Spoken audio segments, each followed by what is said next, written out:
Si tu regardes cette vidéo en ce moment précis, ce n'est pas un hasard, ce n'est pas une coïncidence. Il n'existe pas de coïncidence dans le royaume de Dieu. Ce moment, exactement ce moment, a été tissé dans le tissu de ton existence avant même que tu ouvres les yeux pour la première fois sur cette terre.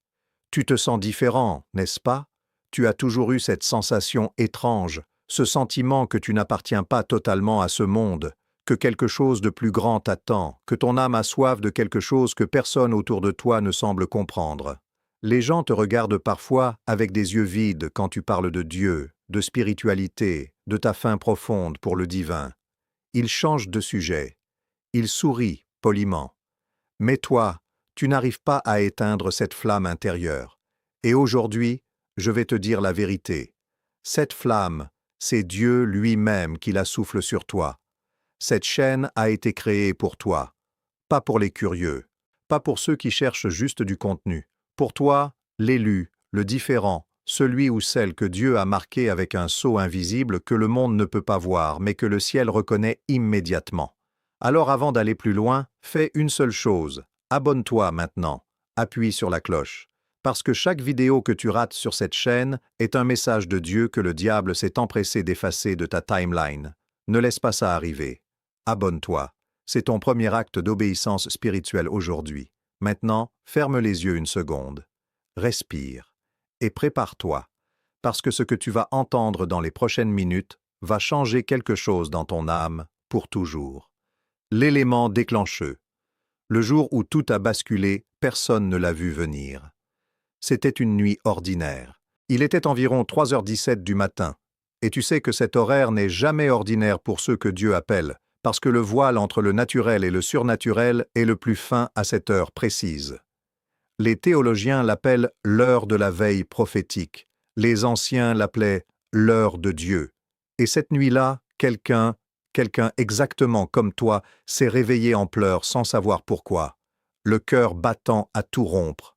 Une présence dans la pièce que les yeux ne pouvaient pas voir, mais que l'âme sentait avec une clarté terrifiante. Pas de la peur. Non. Quelque chose de bien plus immense que la peur. Quelque chose qui ressemblait à de la reconnaissance. Comme si une partie de son être que le monde avait appris à étouffer se réveillait enfin. Voilà ce que personne ne te dit sur les élus. Le réveil ne ressemble pas à ce que tu imagines.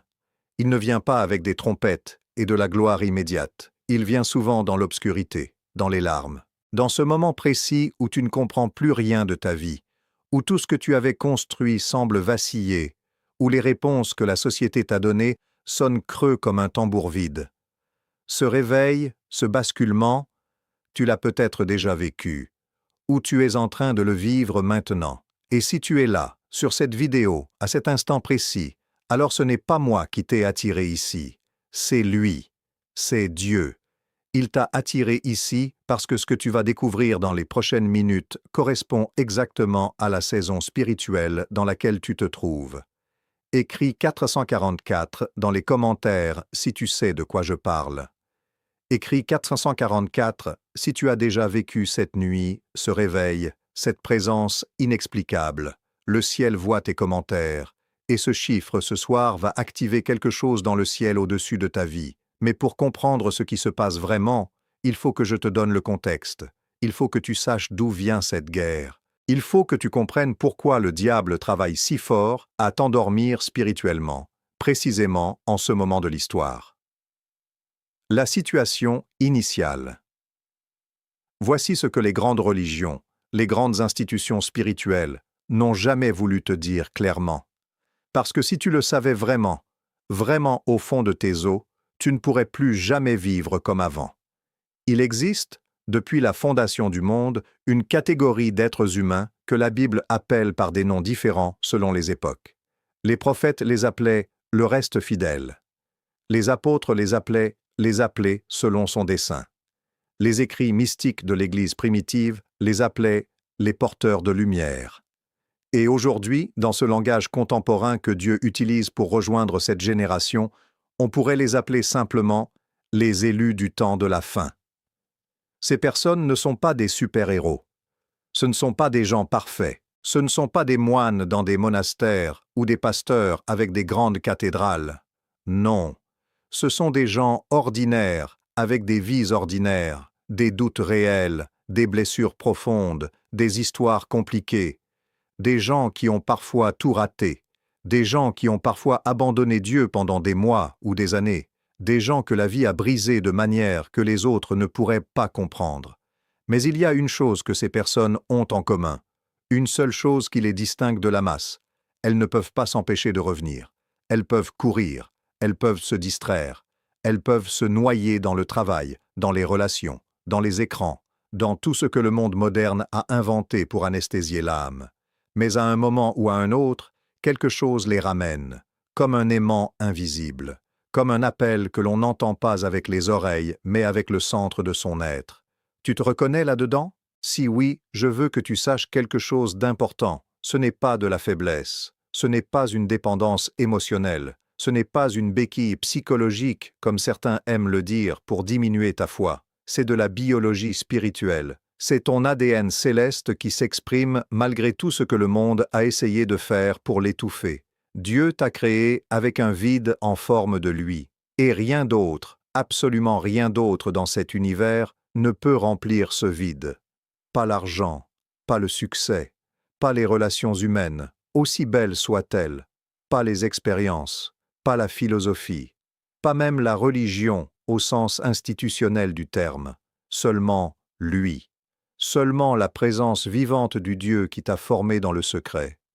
Je veux te parler aussi de la solitude de l'élu.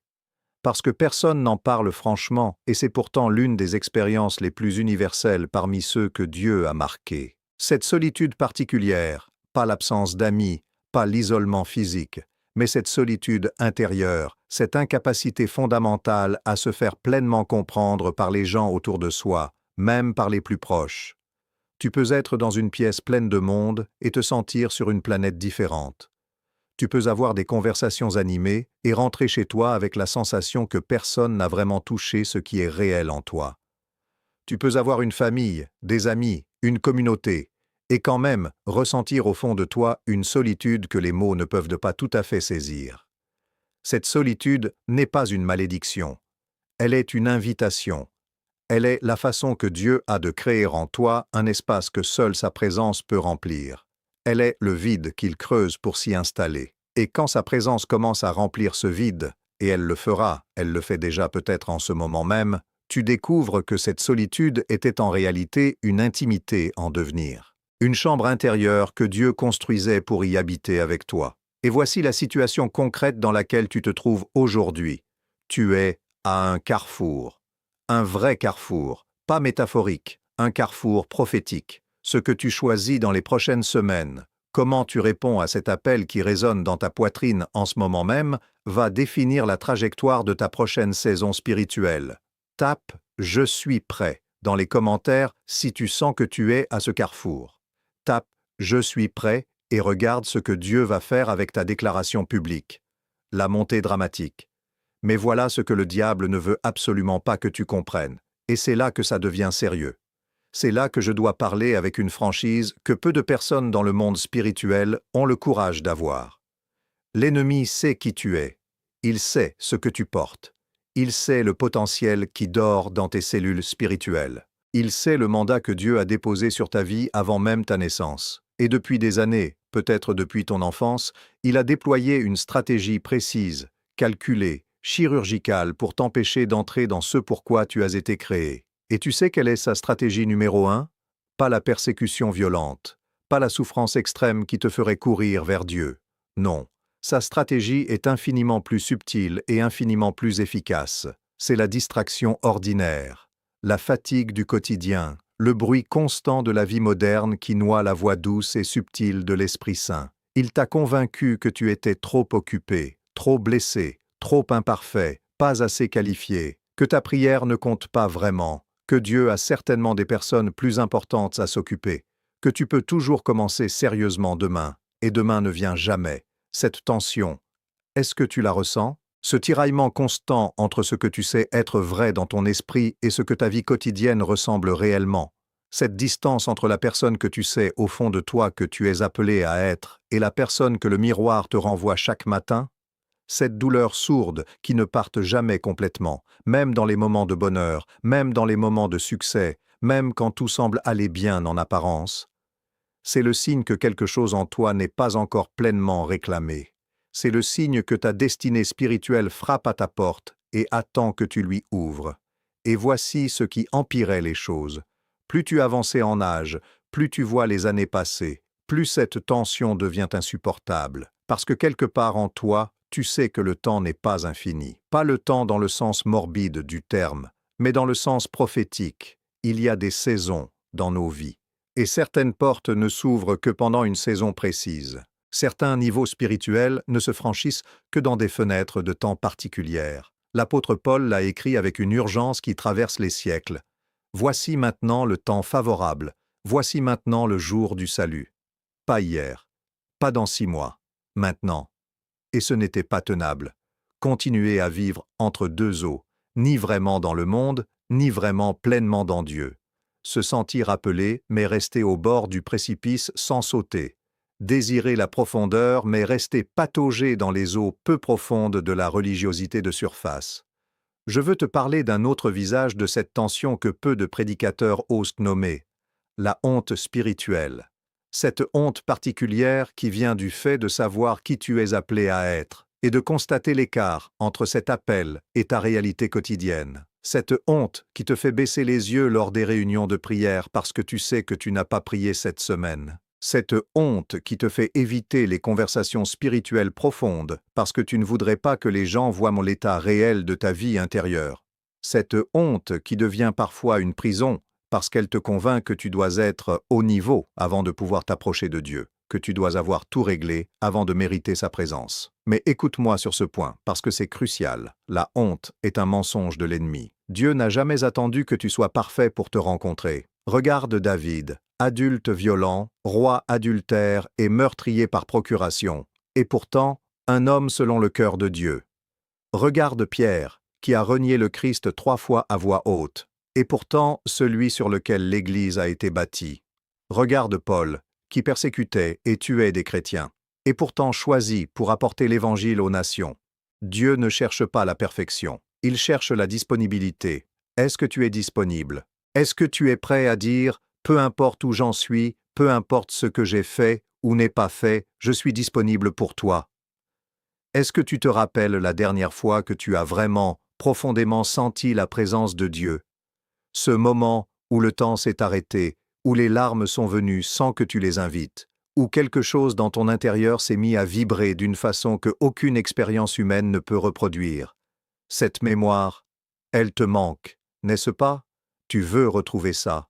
Non, plus que ça, tu veux aller encore plus loin. Écris 777 dans les commentaires pour briser le sceau de la tiédeur sur ta vie spirituelle. Écris 777 maintenant. Ce chiffre dans la Bible représente la complétude divine, la perfection de Dieu en mouvement. Quand tu écris 777, tu déclares que tu refuses la médiocrité spirituelle et que tu réclames la profondeur à laquelle tu as été appelé, le petit climax spirituel. Et puis vient le moment. Le moment que personne ne peut vraiment t'expliquer à l'avance parce que chaque personne le vit différemment, mais que tous ceux qui l'ont vécu reconnaissent immédiatement quand on en parle.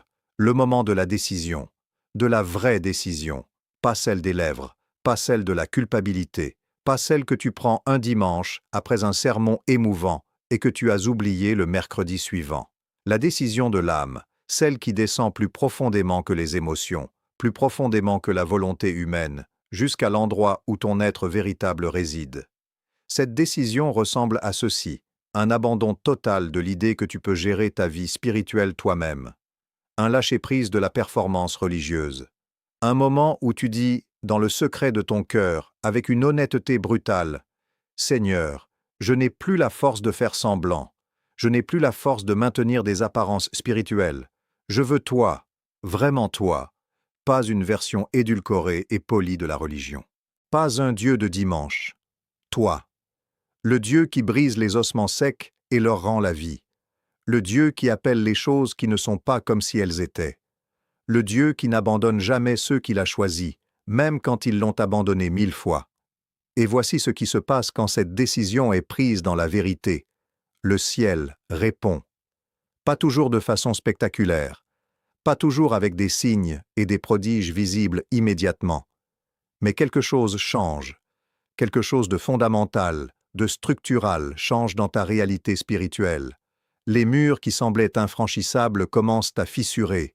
Des portes fermées depuis des années commencent à grincer.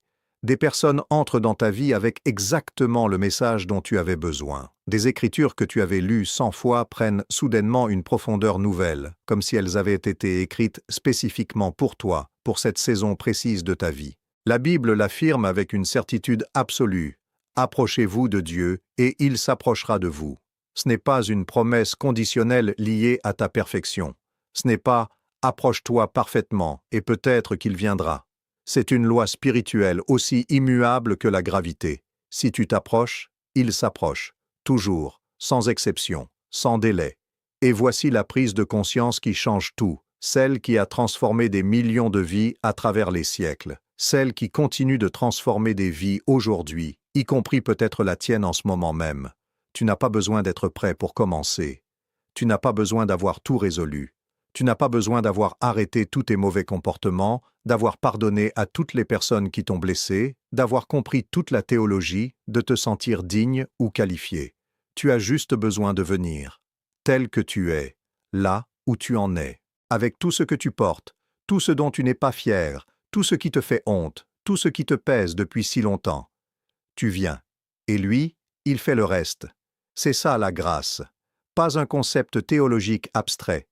Une réalité vivante, active, qui rencontre ton âme exactement là où elle se trouve. Tape « Je reçois » dans les commentaires maintenant. Tape « Je reçois » pour accepter l'enveloppe spirituelle que Dieu prépare pour toi. Cette déclaration, cette petite déclaration de 2 mots, est ton sceau d'alliance avec le ciel pour cette saison. Le ciel prend note. Les anges qui veillent sur ta destinée reçoivent l'ordre de s'activer. Tape « Je reçois » et observe ce qui va changer dans ta vie dans les 7 prochains jours. La situation finale et le message. Alors voilà ce qui change. Voilà à quoi ressemble la vie de l'autre côté de cette décision. Cette vraie décision d'entrer pleinement dans l'appel de Dieu. Première chose qui change, ta perception de toi-même. Tu cesses de te voir avec les yeux du monde, avec les yeux de tes échecs passés, avec les yeux de ceux qui ne t'ont jamais compris. Tu commences à te voir avec les yeux de celui qui t'a créé. Et la différence est radicale. Là où le monde voit un homme ou une femme ordinaire avec des défauts ordinaires et une vie ordinaire, Dieu voit un porteur de destinée, un vase choisi, une lumière que le monde a besoin de voir, même si le monde lui-même ne le sait pas encore. Vous êtes vu, vous êtes connu, vous êtes choisi. Ces 3 phrases ne sont pas des paroles de consolation ou des clichés spirituels vides. Ce sont des réalités cosmiques. Dieu te voit, pas la version que tu projettes, pas la version que tu voudrais être, mais toi, réellement, entièrement, sans filtre ni masque. Et il te voit, et il t'aime. Il te connaît, tes pensées les plus sombres, tes désirs les plus secrets, tes blessures les plus profondes, les choses dont tu n'as jamais parlé à personne. Et il te connaît, et il te choisit quand même.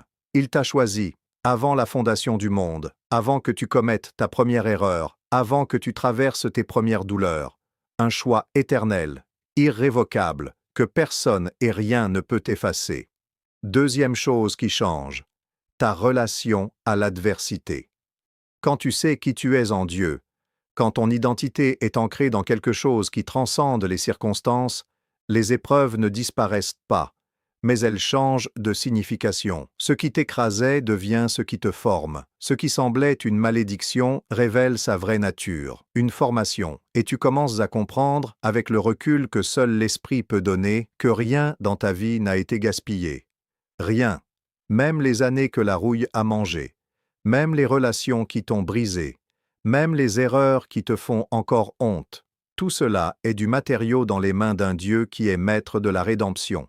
Troisième chose qui change, ta prière. Elle n'est plus une obligation religieuse. Elle n'est plus une liste de requêtes envoyées dans le vide avec l'espoir vague que quelqu'un écoute. Elle devient une conversation. Une vraie conversation entre 2 êtres qui se connaissent, qui se font confiance, qui ont une histoire ensemble. Et dans cette conversation, parfois tu parles. Et parfois, Souvent, si tu apprends à te taire, tu écoutes. Et c'est dans ce silence habité que les vraies révélations viennent, les directions claires pour ta vie, les stratégies pour les défis que tu n'arrivais pas à résoudre, la paix qui dépasse tout entendement. Quatrième chose qui change, ton impact. Parce que la vie avec Dieu n'est jamais seulement pour toi. Elle déborde toujours. Quand tu commences à rayonner la présence de Dieu, pas de manière ostentatoire ou religieuse, mais simplement parce que tu as passé du temps avec lui, les gens autour de toi le sentent. Ta famille le sent. Tes collègues le sentent. Les étrangers que tu croises le sentent. Il y a quelque chose dans un être qui a vraiment rencontré Dieu qui ne peut pas se contrefaire. Une authenticité, une paix, une profondeur. Et cette présence fait de toi un point de contact entre le ciel et la terre, partout où tu vas. La règle que je veux que tu gardes avec toi en quittant cette vidéo est celle-ci. Ta différence n'est pas un défaut à corriger, c'est une vocation à embrasser. Le fait que tu ne te sois jamais vraiment senti à ta place dans ce monde n'est pas un dysfonctionnement. C'est la signature de quelqu'un qui a été créé pour un royaume qui n'est pas celui-ci, tout en étant envoyé dans celui-ci avec une mission précise. Tu n'es pas trop sensible. Tu n'es pas trop intense. Tu n'es pas trop spirituel. Tu es exactement ce que Dieu a commandé. Et il est temps que tu arrêtes de t'excuser pour ça. Écris « Envoyé » dans les commentaires si tu reçois cette révélation. Écris « Envoyé » pour déclarer que tu acceptes ta mission, que tu acceptes ta différence comme un don, que tu acceptes d'être un porteur de lumière dans ce monde qui en a désespérément besoin. Outro. Plus. Injonction spirituelle finale. Avant de terminer cette vidéo, je dois te parler de quelque chose de précis, quelque chose que j'ai hésité à mentionner parce que cela va sonner étrange pour certaines oreilles, mais ceux qui ont des oreilles pour entendre, entendront. Il y a un sceau sur ta vie, un sceau prophétique, un sceau que Dieu a posé sur toi avant ta naissance et que l'ennemi a essayé de contrefaire, de brouiller, de rendre illisible. Ce sceau porte ton nom véritable, pas le nom que tes parents t'ont donné, pas le nom que la société te donne selon tes fonctions et tes rôles. Ton nom éternel, celui que Dieu prononce quand il parle de toi dans les conseils célestes, celui qui résume ton identité, ta mission, ta nature profonde. Et aujourd'hui, en ce jour précis, note la date, parce que tu y repenseras dans quelques semaines quand tu verras ce que Dieu va faire. Aujourd'hui est un jour de déverrouillage. Une porte que tu n'as pas réussi à ouvrir seule depuis des mois, peut-être des années, va s'ouvrir. Pas à cause de ta force, pas à cause de ta sainteté, mais parce que la grâce de Dieu a décidé que c'était le moment, et que lui seul choisit ces moments. Je vais te donner maintenant des instructions précises. Suis-les avec foi, pas par superstition, mais parce que la foi s'exprime par des actions concrètes, parce que Dieu a toujours utilisé des actes simples pour libérer des choses énormes dans nos vies. Premièrement, écris « Briser le sceau » dans les commentaires. Ces 3 mots constituent une déclaration prophétique. Tu déclares que tout ce qui a bloqué ta croissance spirituelle, la honte, la culpabilité, la peur, le doute, la sécheresse, est brisé au nom de celui qui tient les clés de la mort et du séjour des morts. Écris « Briser le sceau » maintenant. Deuxièmement, mets cette vidéo en favori. Reviens l'écouter demain matin avant de commencer ta journée. Écoute-la comme une prière, parce que la première écoute ouvre ta tête, la deuxième écoute ouvre ton cœur, et la troisième écoute fait descendre la révélation dans tes os. Il y a des choses dans ce que tu as entendu aujourd'hui que tu n'as pas encore pleinement reçues, et elles sont là, qui attendent que tu leur ouvres de la place. Troisièmement, si Dieu t'a parlé à travers cette vidéo, si quelque chose a touché quelque chose de réel en toi, partage-la avec une personne dans ta vie. Une seule, quelqu'un que tu sais être dans cette même saison de soif spirituelle. En faisant cela, tu deviens le canal par lequel Dieu rejoint leur vie. Et chaque fois que tu es un canal, tu reçois aussi. C'est la loi du royaume. Donne et il te sera donné. Tape « canal » dans les commentaires si tu t'engages à partager ce message. Et maintenant, pour clore cette vidéo dans la prière, parce que aucune rencontre avec Dieu ne devrait se terminer sans prière, je veux que tu poses ta main sur ta poitrine, là où bat ton cœur, et dis simplement ces mots, à voix haute si tu le peux, dans ton cœur sinon, Seigneur, me voici, tel que je suis. Je ne suis pas parfait, et tu le sais mieux que moi. Mais je suis là, et je veux toi, vraiment toi. Prends ma vie, prends mes saisons, prends mes incohérences et mes contradictions. Fais de moi ce que tu as prévu que je sois depuis l'éternité. Je suis ton élu, je reçois mon identité, je marche vers ma destinée. Amen. Si tu as prié cette prière, écris Amen dans les commentaires, juste Amen. Parce que ce mot qui traverse les siècles et les cultures et les langues, est la déclaration la plus puissante qu'un être humain puisse faire. Il signifie « Ainsi soit-il ». C'est vrai. Je le reçois. C'est établi. Abonne-toi si ce n'est pas encore fait. Rejoins cette famille d'élus qui refusent la médiocrité spirituelle. Rejoins ceux qui ont faim. Rejoins ceux qui sont différents. Rejoins ceux que Dieu appelle à s'élever. Parce que tu n'es pas fait pour rester là où tu es. Tu es fait pour monter plus haut. Et le voyage commence ici. Il commence maintenant. Il commence avec toi. Dieu te voit. Dieu te connaît. Dieu te choisit. À très bientôt, élu. La prochaine vidéo porte un message qui te concerne directement, et si tu n'es pas abonné, tu le manqueras. Ne laisse pas l'ennemi te priver de ce qui t'est destiné.